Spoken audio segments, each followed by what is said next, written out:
'War 2' చూసొచ్చిన తర్వాత చాలా చాలా చాలా అనుమానాలు వెంటాడతాయి. అసలు డైరెక్టర్ కథ రాసుకున్నాడా? కథ రాసే 'హృతిక్ రోషన్‌ని' ఒప్పించాడా? ఈ కథ ఎన్టీఆర్ విన్నాడా? ఈ 'యష్ రాజ్ ఫిల్మ్స్' ఈ సినిమా ఎందుకు చేసింది? ఏ లెక్కలో చేసింది? అనే అనుమానాలు ఒకదాని తర్వాత ఒకటి వెంటాడుతూనే ఉంటాయి. ఎందుకంటే ఎన్టీఆర్ ఫస్ట్ టైమ్ ఒక బాలీవుడ్ వెళ్లి చేసిన సినిమా ఇది.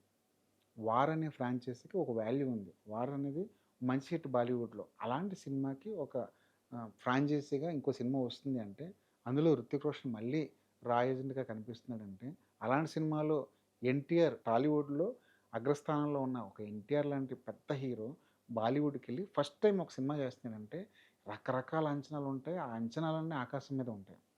ఇన్ని అంచనాల మీద ఇన్ని అంచనాలు మోసుకుంటూ వచ్చిన ఒక సినిమా చూసిన తర్వాత, అసలు ఇన్ని ఈ సినిమాని ఎలా ఒప్పుకున్నారు వీళ్ళంతా? ఏ నమ్మకంతో ఈ సినిమా చేసుంటారు? అనే అనుమానాలు సినిమా చూసిన ప్రతి ప్రేక్షకుడికి కలుగుతాయి.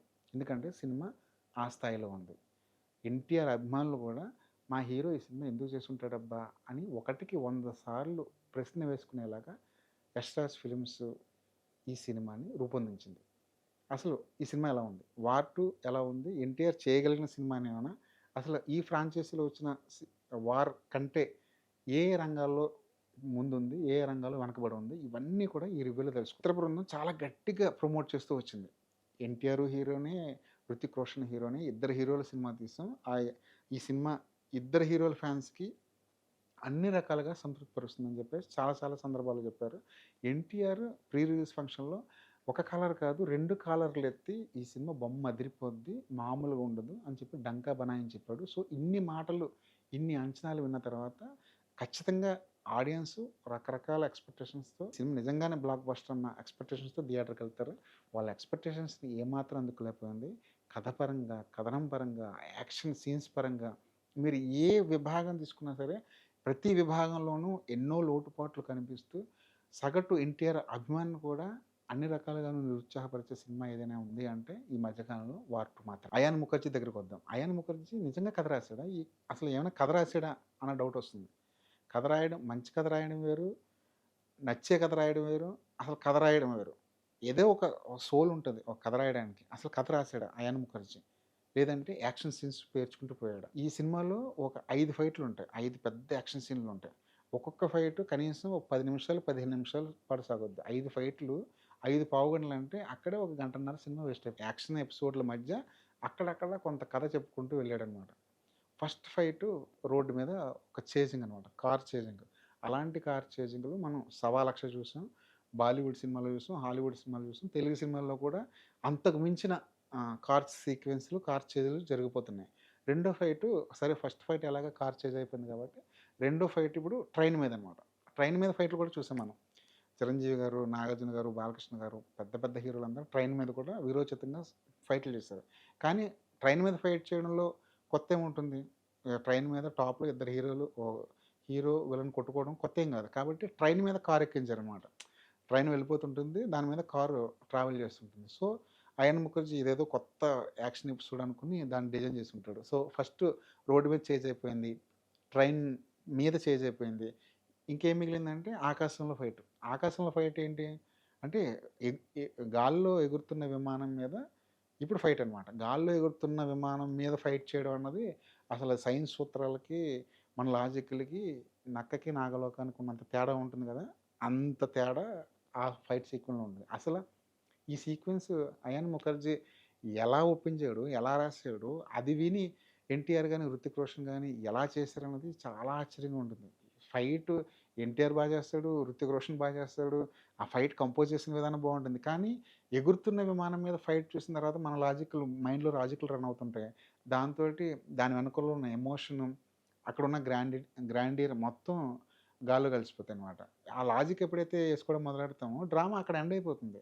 కాబట్టి స్క్రీన్ మీద మీరు ఎంత బా చేసినా, హీరో విలన్లు ఎంత బాగా కొట్టుకుంటున్నా, 'హృతిక్ రోషన్', 'ఎన్టీఆర్' ఎంత అద్భుతంగా ఫైట్ చేస్తున్నా, అది మన కంటికి అందదు.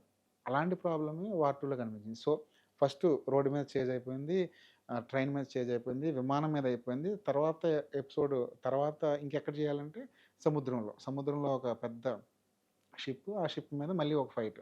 సరే షిప్ మీద ఫైట్ కూడా అయిపోయింది. తర్వాత ఎక్కడ అంటే ఇప్పుడు హిమాలయాల్లో ఒక మంచు కొండల్లో లాస్ట్ ఫైట్ అనమాట. అంటే మొత్తం ఈ ఫైట్‌లన్నీ డిజైన్ చేసుకున్న తర్వాత, ఆ మధ్యలో ఏదో కావాలి గాబట్టి ఒక కథని ఇరికించి, ఆ కథలో ఇద్దరు హీరోలని తీసుకొచ్చి అదో పెద్ద మల్టీ స్టార్ అని జెప్పేసి బిల్డప్ ఇచ్చి, మొత్తానికి ఒక మామూలు అంటే సాధారణమైన దానికన్నా తక్కువ స్థాయిలో ఒక సినిమా తీశారు. ముందు నుంచి ఈ సినిమాలో ఎన్టీఆర్ హీరోనే అని చెప్పి ఘంటాపథంగా చెప్తున్నారు. ప్రీ రిలీజ్ ఫంక్షన్‌లో కూడా ఇదే మాటని రిపీట్ చేసే ప్రయత్నం జరిగింది. ఎందుకంటే తెలుగు నుంచి ఓ పెద్ద హీరో ఎన్టీఆర్ ఎళ్తున్నాడు కాబట్టి ఖచ్చితంగా హీరోకి సమానంగా ఉండే పాత్రే ఎన్టీఆర్‌కి దొరుకుతుందని చెప్పి చాలామంది ఆశించారు. నిజంగా 'హృతిక్ రోషన్', ఎన్టీఆర్ పోటాపోటీ ఉండే పాత్రలే. కానీ కథ ప్రకారం చూస్తే 'Hrithik Roshan' hero, NTR villain. NTR villain చేయకూడదని చెప్పట్లేదు. కానీ ఎన్టీఆర్ విలన్ చేయొచ్చు. కాకపోతే ఆ క్యారెక్టరు, ఆ కథ ఎన్టీఆర్‌ని డిమాండ్ చేయాలి. ఎన్టీఆర్ చేస్తేనే ఈ పాత్ర పండుద్ది. ఎన్టీఆర్ లాంటి నటుడు కావాలి ఈ పాత్రకి. అనుకున్న తర్వాత అలాంటి క్యారెక్టర్‌లో ఏదైనా ఎన్టీఆర్ చేసుంటే ఫ్యాన్స్ కూడా ఎంజాయ్ చేద్దురు. 'హృతిక్ రోషన్' క్యారెక్టర్ ఎక్కువైందా? ఎన్టీఆర్ క్యారెక్టర్ ఎక్కువైందా? ఇలాంటి క్యాలిక్యులేషన్ ఏమాత్రం వచ్చేవి కాదు. ఎప్పుడైతే ఎన్టీఆర్ విలన్ చేశాడో, ఆ విలన్ పాత్రకు కూడా పెద్దగా బేస్ లేదో అప్పటి నుంచి ఎన్టీఆర్ ఫ్యాన్స్ కూడా నిరుత్సాహానికి గురయ్యే ప్రమాదం ఉంది. ఈ కథని, ఈ క్యారెక్టర్‌ని ఎన్టీఆర్ ఎందుకు చేసుంటాడా?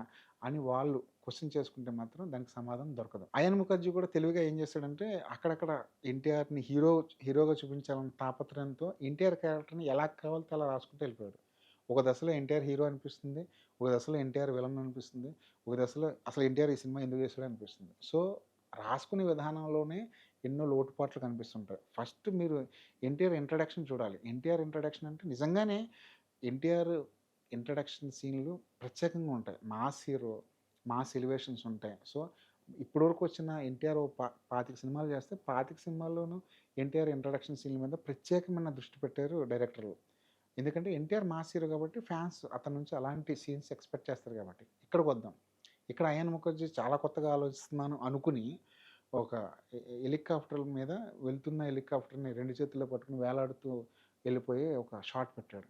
ఆ షాట్ చూసి నిజంగానే ఇదేదో కొత్తగా ఉందనుకుంటారు తప్ప, అందులో లాజిక్ ఉండదు. ఎందుకు ఆ సీన్ వస్తదో తెలీదు. ఎన్టీఆర్ సరదాగా హెలికాప్టర్‌లో కూర్చొని వెళ్ళిపోవచ్చు కదా! వేలాడుతూ వెళ్ళడం ఎందుకన్న డౌట్ వస్తుంటుంది. ఇలాంటి సీన్‌లు అసలు ఎలా కన్వే చేస్తారో ఆ యాక్షన్ కొరియోగ్రాఫర్‌లకైనా తెలిసుండాలి. లేదంటే ఆ డైరెక్టర్‌కైనా తెలిసుండాలి. లేదంటే ఇలాంటి సీన్ చెప్తున్నప్పుడు ఎన్టీఆర్ లాంటోళ్ళు అరే! ఇది మనకు అవసరమా అనుకుని పక్కన పెట్టేస్తే ఇప్పుడు ఇంత గొడవ వచ్చేదే కాదు. కథలో కాన్ఫ్లిక్ట్ గురించి మాట్లాడదాం. కథలో కాన్ఫ్లిక్ట్ ఏంటంటే ఇద్దరు బలమైన క్యారెక్టర్ల మధ్య అంటే అటు 'హృతిక్ రోషన్' ఇటు ఎన్టీఆర్‌ల మధ్య పోటాపోటీ అనమాట. నువ్వెక్కువ నేనెక్కువ. దేశం ముందు ఇండియా ఈజ్ ఫస్ట్ అంటాడు 'హృతిక్ రోషన్.' ఇండియా కాదు నేనే ఫస్ట్ అంటాడు ఎన్టీఆర్. వీళ్ళిద్దరిలో ఎవరి మాట నెగ్గింది? ఎందుకు నెగ్గింది? ఎలా నెగ్గింది? అన్నది ప్లాట్ లైన్. మీ బ్యాక్‌గ్రౌండ్‌లో చూసుకుంటే ఇదే కథ రన్ అవుతుంటుంది. దాని వెనకాల సబ్ టెక్స్టులు చాలా ఉంటుంటాయన్నమాట. సీజీలకి చాలా ప్రాముఖ్యత ఉన్న సినిమా ఇది. ఎందుకంటే ప్రతి సీన్‌లోనూ సీజీ షాట్ కనిపిస్తుంటుంది. హీరో ట్రైన్ ఎక్కేస్తుంటాడు, హీరో విమానం ఎక్కేస్తుంటాడు, హీరో హెలికాప్టర్‌లో వెళ్ళిపోతుంటాడు, హీరో గాల్లో ఎగురుతుంటాడు. ఇవన్నీ కూడా సీజీ షాట్స్ అని అర్థమైపోతుంటాయి. ఇంత టెక్నాలజీ పెరిగినా కూడా ఇది సీజీ షాటు, ఇది ఒరిజినల్ షాటు అని ఆడియన్ వెంటనే గమనించేస్తున్నాడు, పట్టుకుంటున్నాడు దాన్ని. అలాంటప్పుడు స్క్రీన్ మీద హీరోలు కష్టపడుతున్నా సరే మనకెక్కడో మనసులో ఎక్కడో వెళ్తుంటుంది. ఇది సీజీ షాటు, ఇందులో హీరో నిజంగా డూబ్ లేకుండా చేశాడు, ఇది ఒరిజినల్ షాటు అని లెక్కలేసేసుకుంటున్నాడు. అలాంటి లెక్కలు వేసుకుంటూ ఈ సినిమా చూస్తే ఒక్క సీన్ అంటే ఒక్క సీన్ కూడా మనసుకు హత్తుకోదు. ఎందుకంటే ప్రతి దాంట్లోనూ ఒక సీజీ వర్క్ కనిపిస్తుంటుంది. ఓహో! ఈ సినిమాని ఈ సీన్‌ని సీజీలో చేశారా అని ఆడియన్ అప్ ఎప్పటికప్పుడు డిఫైన్ చేసుకుంటూ ఉంటాడు. ఎన్టీఆర్, హృతిక్ రోషన్ ఇద్దరు డాన్స్‌లో టాప్ స్టార్‌లనమాట. నంబర్ 1, నంబర్ 2 పొజిషన్‌లో ఉండే స్టార్లు.